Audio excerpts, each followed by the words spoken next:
अस्सलाम वालेकुम जी, आपका होस्ट सईद अमीर आपकी खिदमत हाजिर हमारा यूट्यूब और फेसबुक चैनल ये है पाकिस्तान देख रहे हैं। लाखों करोड़ों दुरूद व सलाम हज़रत मोहम्मद मुस्तफ़ा सल्लल्लाहु अलैहि वसल्लम और आले मोहम्मद पर। इस वक्त जो पीडीएम की सूरत है ना, पीडीएम इस वक्त सर पटपटा रही है और जगह जगह वो अपना सर मार रही है कि किसी सूरत जो है को हमें इलेक्शन से रिलीफ मिल जाए, यानी कि कह दिया जाए कि जी इलेक्शन नहीं हो सकते, कह दिया जाए कि जी जो पीडीएम का मुतालबा है उसको कबूल करते हैं। मरियम नवाज साहबा की ये ख्वाहिश है, उसका पूरी की पूरी नून लीग की ख्वाहिश है और बहुत सारे लोगों की ख्वाहिश है कि ऐसा हो जाए, मगर ऐसा नहीं होता। जो अदालतें हैं वो आइन की, अगर वो खिलाफ वर्जी कर रहा तो फिर आइन की पमाली उनको बर्दाश्त नहीं है, फिर वो फैसला करती हैं और कुछ लोगों को जारी बात अच्छी लगती हैं, कुछ लोगों को बुरी लगती हैं। जिनको बुरी लगती हैं वो डेफिनेटली फिर इसके ऊपर क्वेश्चन भी करते हैं। आप आज जानते हैं कि सुप्रीम कोर्ट का जो फैसला है इसके बाद ना एक्चुअली जो पीडीएम की ख्वाहिश थी, उसके ऊपर नून लीग की ख्वाहिश थी कि कोई हमें उम्मीद की किरण नजर आए, कोई तो हो जो हमें दिलासा दिलाए। तो फिर आए आज़म नज़ीर तारड़ साहब, वफाकी वज़ीर कानून, वो सामने आते हैं और वो आके बात कहते हैं कि देखिए जी ये जो 9 रुकनी बेंच बना था जिसके अंदर चीफ जस्टिस उमर अताब बंदयाल साहब, तो आपको पता है 2 जजेस वहां से चले गए थे, एक याहिया अफरीदी साहब और एक जस्टिस अतर मिनल्ला साहब। तो वो अगर चले गए थे तो ये अगर वो चले गए थे इसका मतलब है कि फैसला तो फिर हुआ 4-3 का, जिनके 4 बंदे खिलाफ थे और 3 बंदे इसके हक में थे। फर्जी तौर पे इनकी बात को तस्लीम कर भी लिया जाए कि जी आप ठीक कहते हैं, मगर 9 रुकनी बेंच था, उस 9 रुकनी बेंच में 2 जज जो है जिन्होंने सो मोटो दिलवाया, एक जस्टिस जाजुल हसन साहब और दूसरे जस्टिस सैयद मुजाहिर अली अकबर नकवी साहब, उनको किधर काउंट करते हैं? अगर उनकी राय, डेफिनेटली उनकी राय तो वही थी जिस दिन उन्होंने सो मोटो दिलवाया, वो तो चाहते थे इलेक्शन हो। इसका मतलब है फैसला हो जाता है 5-4 से, कि 4 वो जिसमें जस्टिस याहिया अफरीदी, जिसमें जस्टिस अतर मिनल्ला, जस्टिस मंदोखेल, जस्टिस मंसूर अली शाह, ये चारों साइड पे, चीफ जस्टिस उमर अताब बंदयाल साहब, जस्टिस मुनीब अख्तर, जस्टिस जाजुल हसन साहब, जस्टिस सैयद मुजाहिर अली अकबर नकवी साहब, जस्टिस मोहम्मद अली मजहर साहब, ये जो है वो 5वीं एकसठ पे फिर फैसला तो जाता है 5-4 के साथ। तो ये तो फिर इसका मतलब है अगर आप इस तरह की बात करेंगे तो फिर इस तरह का जवाब भी आएगा। उसके अलावा अगर मैं आपको बताऊं तो इन 5 ने जो फैसला किया 2 जो जज थे ना, जस्टिस अतर मिनल्ला और जस्टिस याहिया अफरीदी, उन्होंने इख्तलाफ नहीं था किया। उन्होंने कहा था कि स्पीकर चाहे पंजाब का हो चाहे खैबर पख्तूनख्वा का हो, इन दोनों ने बाकायदा तौर के ऊपर सिर्फ ये काम ये किया था, इन्होंने कहा था कि अगर स्पीकर साहब ने कह दिया कि इंतखाबात होने चाहिए तो फिर 100 मोटो की क्या जरूरत थी? 100 मोटो का जवाब पीछे नहीं था बचता। यही बात आज 2 जजेस जो कि एक जस्टिस अगर मैं बात करूं तो इनकी मंदोखेल साहब की और दूसरे जस्टिस मंसूर अली शाह, इन्होंने भी कहा कि 100 मोटो अगर बात करें इतराज की, किसी जज ने ये नहीं कहा, 9 जजेस ने ये नहीं कहा कि इंतखाबात नहीं होने चाहिए। वो कहते हैं इंतखाबात होने चाहिए, 90 रोज के अंदर होने चाहिए, मगर 100 मोटो की जरूरत नहीं थी।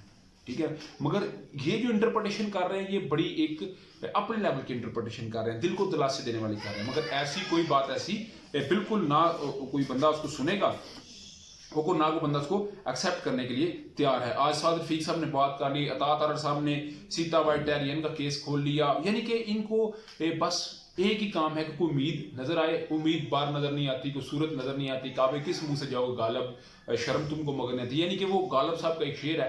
तो वो उस तरह की हालत हुई बैठी है तमाम उन लोगों की जो आइन के जो है ना वो अपोजिट चलना चाहते हैं। उसके अलावा जी मुसलमान नवाज का एक मुशावरती इजलास हुआ जिसकी सदारत शहबाज शरीफ साहब ने की और कबीना के मेम्बरान थे और सीनियर क़यादत मौजूद थी, मुशावरत हुए और कुछ मशवरे लिए गए, कुछ दिए गए, कुछ पॉइंट को डिस्कस किया गया। फिर नवाज शरीफ साहब के साथ रब्ता किया शहबाज शरीफ साहब ने, उनसे कुछ गो हेड मांगे कि हम किस तरह इस मसले से निकल सकते हैं। अभी ये तो इनका अपना फैसला हो गया, उसके बाद अभी है फैसला पीडीएम के इजलास का, जिसमें मौलाना फजल रहमान साहब होंगे, आसिफ जरदारी साहब होंगे, पूरी की पूरी जो है वो 13 जमातें इकट्ठी होंगी। डेफिनेटली वो तो नहीं चाहेंगी, मैं भी अगर पीडीएम में होता, आप भी होता तो हम ना चाहते कि जी इलेक्शन हो, मगर ये होने ही होने हैं। और इमरान खान साहब के खिलाफ प्रेस कॉन्फ्रेंस करके और ये तासर देने की कोशिश की जा रही है कि जी हम हक पे हैं और ये जो है वो बिल्कुल गलत है, रॉन्ग है, तो ऐसा नहीं हो सकता। मेरा ख्याल है ये जो ना जी फौरी तौर पे इलेक्शन ही इस चीज़ का वाहिद हल है और आज़ादी राय ही वाम की वाहिद हल है। उसके अलावा जी इलेक्शन कमीशन का एक अहम इजलास हो चुका है जिसमें उन्होंने कहा कि फौरी तौर पर हम जो सुप्रीम कोर्ट का हुक्मनामा है उस पर अमल करेंगे और सदर और गवर्नर से मुशावरत करेंगे। और कल एक अहम इजलास बुला लिया गया जिसमें डीजी ला और सेक्रेटरी इलेक्शन कमीशन को भी बुला लिया गया है। बेसिकली ये दोनों सदर पाकिस्तान के साथ मशावरत करेंगे, क्योंकि सदर पाकिस्तान अदालत ने कहा है कि सदर पाकिस्तान के साथ गवर्नर और ECB इलेक्शन कमीशन पाकिस्तान राब्ता करके दोनों जो है वो सूबों की डेट को फाइनल करे और मुशावरत का अमल जारी बात है कल भी जारी रहेगा, मगर ये PDM में किसी सूरत जाएगी, मगर इलेक्शन कमीशन हर सूरत इस चीज़ को इम्प्लीमेंट कराएगा। और उसके अलावा जी आप जानते हैं कि पाकिस्तान तहरीक इंसाफ ने इमरान खान साहब ने शुक्र अदा किया है और उन्होंने कहा जी कि आज से हम जेल भरो तहरीक जो है उसका भी हम खात्मा करते हैं, क्योंकि ये एक इसलिए की जा रही थी कि इलेक्शन की तारीख का, अब इलेक्शन की तारीख आ गया तो इसका मतलब है कहानी खत्म। मगर इस पर राना सनाउल्लाह साहब कहते हैं, वो जैसे ठाकुर साहब की एक मूवी का डायलॉग था तो वो कहते थे कि जी इस हवेली में लोग आते अपनी मर्जी से हैं, जाते हमारी मर्जी से। तो राना सनाउल्लाह साहब कहते हैं ये अपनी मर्जी से हवालात में आएंगे हमारी मर्जी, यानी कि असद उमर साहब हैं, मलीज साहब हैं, फयाज चौहान साहब हैं, उसके अलावा जुल्फी बुखारी है, शाहमूद कुरैशी, यानी कि इन सब के ऊपर राना सनाउल्लाह साहब ने बयान दिया है। और आप जानते हैं उसके अलावा जुडिशल कम्प्लेक्स के अंदर एक मामला हुआ था जिसमें रात के 25 अफराद थे और ADA 353 और 7 का एक मुकदमा था और भी मुकदमात थे, तो 150 मजीद अफराद को जो है नामजद कर दिया गया है। सुबह में टीमें स्केल दी गई हैं जो गिरफ्तार करेंगे। और जाहिर बात है खान साहब को किसी तरीके अंडर प्रेशर करना है, जो एक ख्वाब दीवाने का है वो पूरा होता नजर नहीं आएगा। उसके अलावा जी मरियम नवाज साहबा के मुतालिक बड़ी खबर सुन लीजिएगा।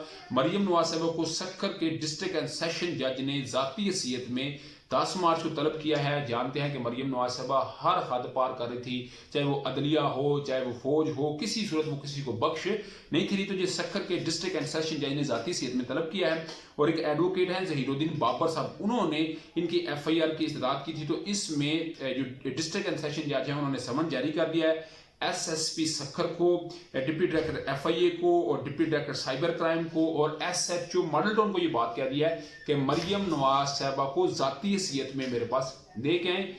क्या होगा या किस साइड पे ये अभी ऊंट करवट बैठेगा, असल मामला जो है वो हो गया। बुल्ले शाह पता तादल सी चिड़ी फंसी हाथ बाजा, ये इस वक्त सोशल मीडिया पे ट्रेंड चल रहा है। तो डेफिनेटली जो है वो मामला तो जो है वो निकलते जा रहे हैं हाथ से, मगर अल्लाह ताला पाकिस्तान का हामी नासिर हो, जो भी हो पाकिस्तान के लिए हर सूरत बेहतर हो। पाकिस्तान जिंदाबाद, पाकिस्तान जिंदाबाद जी। अभी तक का ब्लॉग था, अभी तक की अपडेट थी, इसके मतलब आपकी कोई भी रहा तो लाजमी कमेंट से शेयर कीजिए। ब्लॉग वीडियो पसंद है तो चैनल को लाइक सब्सक्राइब अपने दोस्तों से शेयर कर लीजिएगा। नेक्स्ट तक होस्ट को जल्दी अल्लाह का हामी नासिर। अस्सलाम।